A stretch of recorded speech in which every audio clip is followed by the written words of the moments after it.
ওং নমো শ্রী ভগবতে বাসুদেবায়। শঙ্করাচার্য তার 14 জন শিষ্য নিয়ে কাশী ভ্রমণ করছিলেন।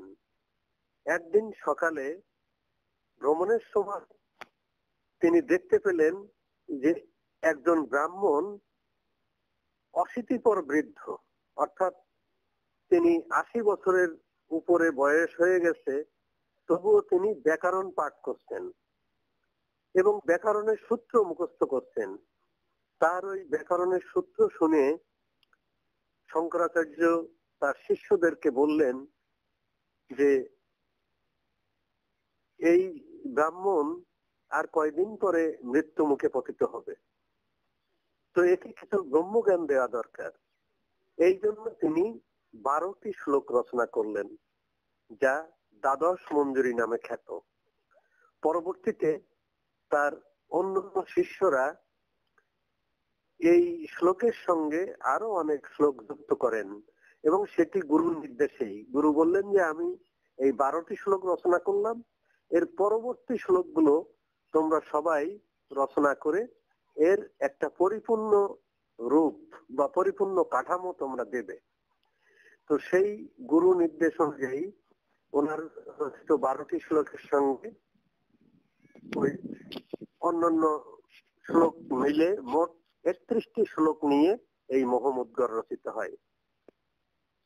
তো আমরা এবার মহামুদ্গরের মূল রচনা এবং তার সরলার্থ সম্পর্কে আজকে 4টি শ্লোক আলোচনা করব এবং ধারাবাহিকভাবে আমরা প্রতি পর্বে এর আলোচনা ক্রমে 31টি শ্লোক পর্যন্ত পর্যায়ক্রমে আমরা আলোচনা করব। তো চলুন আমরা আলোচনায় চলে যাই। প্রথম শ্লোক, ভজ গোবিন্দম ভজ গোবিন্দম গোবিন্দম ভজ মৌরমতে সম্প্রাপ্তে সন্নিহিতে কালে নহি নহি রক্ষতি রূক্রমকরণে ভজ গোবিন্দম গোবিন্দম ভজ মৌরমতে।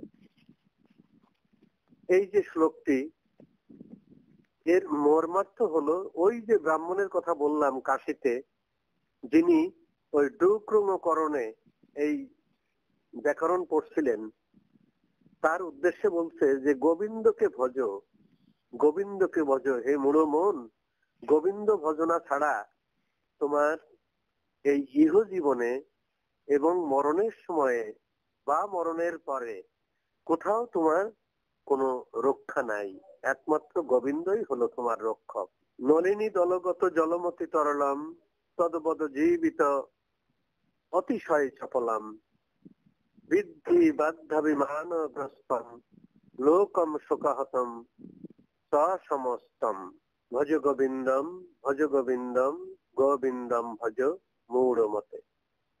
অর্থাৎ পদ্মের পাতায় যেমন জল টলমল করে, ঠিক তেমনি তোমার জীবনও ওই পদ্ম পাতার জলের মতো অতিশয় চপল। কখন যে এই জল গড়িয়ে পাতার থেকে আবার ওই দিঘির জলে পড়ে যাবে, ঠিক তেমনি সময়ের বুকে তোমার যে ছোট্ট জীবন তরিটি কখন সময়ের মধ্যে মৃত্যুর করাল গ্রাসে পরিণত হবে তা তুমি বুঝতে পারবে না। সুতরাং এই জড় জগতের সমস্ত বন্ধন, সমস্ত চঞ্চলতা সবকিছু ত্যাগ করে শোক দুঃখর অতীত হয়ে তুমি গোবিন্দের ভজনা করো। এর পরের শ্লোক, নারী স্তনভর নাভি দেশম দৃষ্টবা মাগা মোহাবেশম এতব মাংসাদি বিকারম মনসে বিচিন্তা বারম্বারম। এর অর্থ, সরলার্থ হলো যে আমরা মূঢ় মানুষ মোহের বশে নারীর স্তন এবং নারীর নাভিদেশ দেখে আমরা মোহিত হই। কিন্তু হে মূঢ় মন, এই যে নারীর স্তন এবং নারীর নাভিদেশ, এতম মামসাবাসাদি বিকারম, অর্থাৎ এইগুলি হলো মাংস, রস, রক্তের বিকার মাত্র। অর্থাৎ ওই নারী যখন ছোট ছিল তখন ওর মধ্যে এই স্তনেরও উদ্গম হয়নি, তার নাভি দেশেও ওই যে সৌন্দর্য বা যে চর্বি জমে নাই, যে সৌন্দর্যবোধ যৌবনে বিকশিত হয় সেটি জমে নাই।